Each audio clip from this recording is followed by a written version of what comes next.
Bokeh or bokeh, however you want to pronounce it. It is the English word that comes from Japanese that means blur. Now, a lot of people think that it just means what you're seeing on the video screen right here, which is these big circles of light that happen with a very shallow depth of field. Technically, it's really just the quality of blur. It's just the blur that you get for whatever is out of focus. Now, even more technically, what's happening with what you're seeing here is it's the reflection of light points on the image plane of your camera. Now, I don't know all of the technical aspects of it. It's a little bit too scientific for me, but what's happening is when points of light reflect into your camera, it creates these circles.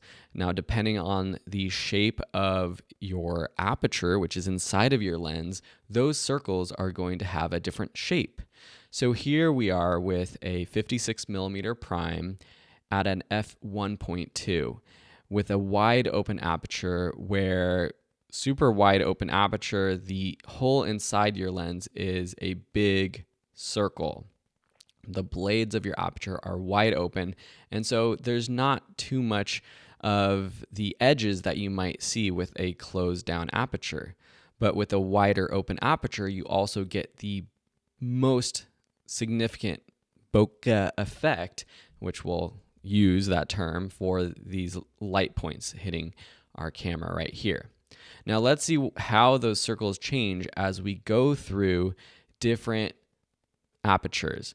I am locked down on my camera. I have my ISO and shutter speed set to auto, so the exposure should stay relatively similar as I go through the apertures. So I'm at 1.2, now 1.4, 1.6, 1.8, 2.0. And now at 2.0, you can really start to see the hexagonal shape of the bokeh in the background. And that's because with the closed down aperture, those blades are getting smaller inside of your lens. And if you have a manual aperture lens, you can even see this if you take your lens off your camera and close down your aperture and open it up. You can see that circle or that opening closing and opening, and you can see the blades shutting it down. So if we go even farther to 2.5, 2.8, 3.2, 3.6, it gets even more pronounced. But if we go too far, if we keep going 4.0, 4.5, all the way, closing it down to f11, f8, f11, then you really start to lose that effect, that bokeh effect that we typically think of. So the first rule of thumb is if you want more of that effect, you want a wider open aperture. Now let's swap to another lens to see how a different lens might look differently. All right, so now I'm on my 80 millimeter prime lens. I'm at the same position, so I have a tighter shot on our subject Bill here. And you can see that the light in the background, it has even bigger circles in the background, and that's because we're a little bit tighter. So another rule of thumb is that if you want more pronounced bokeh, you zoom in or use a more telephoto lens. Now I was at a f2.8, which is the widest open it goes, and as I go to f4.0, 5.6, f8, f11, you can see again that the bokeh effect starts to lose the shape, and there's a sweet spot right around there for this lens that was right around f5.6.